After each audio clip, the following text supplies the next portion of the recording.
আগে ফুল ভিডিওটি দেখুন, তারপরে কমেন্ট করবেন অবশ্যই। ইনশাআল্লাহ বেশি বেশি শেয়ার করুন। এটা একটা মার্ডার ভাই, এটা একটা হত্যাকাণ্ড ছাড়া আর কিচ্ছু না।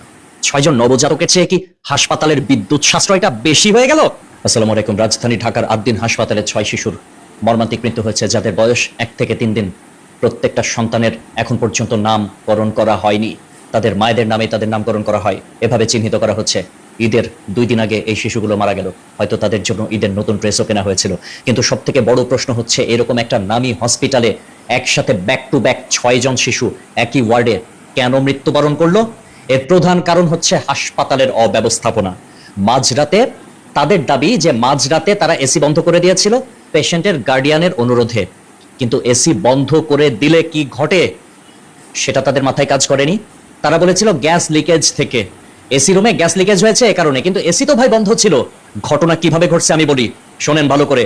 যেই রুমটাতে এসি থাকবে সেই রুমটা বদ্ধ থাকবে, এবং বাধ্যতামূলকভাবে বদ্ধ থাকা অবস্থায় সেই রুমে এসি না চললে তখন দরজা জানালা সব খুলে দিতে হবে।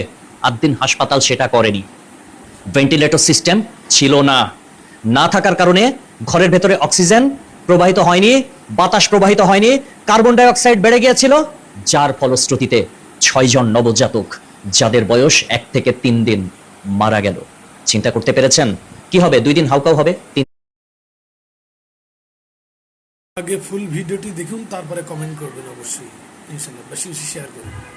এটা একটা মার্ডার ভাই, এটা একটা হত্যাকাণ্ড ছাড়া আর কিচ্ছু না। 6 জন নবজাতকের চেয়ে কি হাসপাতালের বিদ্যুৎ সাশ্রয়টা বেশি হয়ে গেল?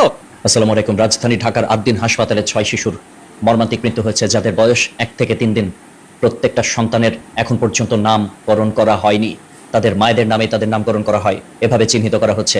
ঈদের 2 দিন আগে এই শিশুগুলো মারা গেল। হয়তো তাদের জন্য ঈদের নতুন ড্রেসও কেনা হয়েছিল, কিন্তু সব থেকে বড় প্রশ্ন হচ্ছে, এরকম একটা নামী হসপিটালে একসাথে ব্যাক টু ব্যাক 6 জন শিশু একই ওয়ার্ডে কেন মৃত্যুবরণ করলো?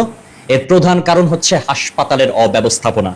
মাঝরাতে তাদের দাবি যে মাঝরাতে তারা এসি বন্ধ করে দিয়েছিল পেশেন্টের গার্ডিয়ানের অনুরোধে, কিন্তু এসি বন্ধ করে দিলে কি ঘটে সেটা তাদের মাথায় কাজ করেনি। তারা বলেছিল গ্যাস লিকেজ থেকে, এসি রুমে গ্যাস লিকেজ হয়েছে এ কারণে, কিন্তু এসি তো ভাই বন্ধ ছিল। ঘটনা কিভাবে ঘটছে আমি বলি, শোনেন ভালো করে।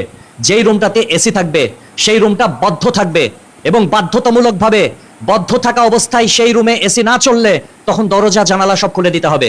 আদ্দিন হাসপাতাল সেটা করেনি। ভেন্টিলেটর সিস্টেম ছিল না, না থাকার কারণে ঘরের ভেতরে অক্সিজেন প্রবাহিত হয়নি, বাতাস প্রবাহিত হয়নি, কার্বন ডাই অক্সাইড বেড়ে গিয়েছিল, যার ফলশ্রুতিতে 6 জন নবজাতক, যাদের বয়স 1 থেকে 3 দিন, মারা গেল।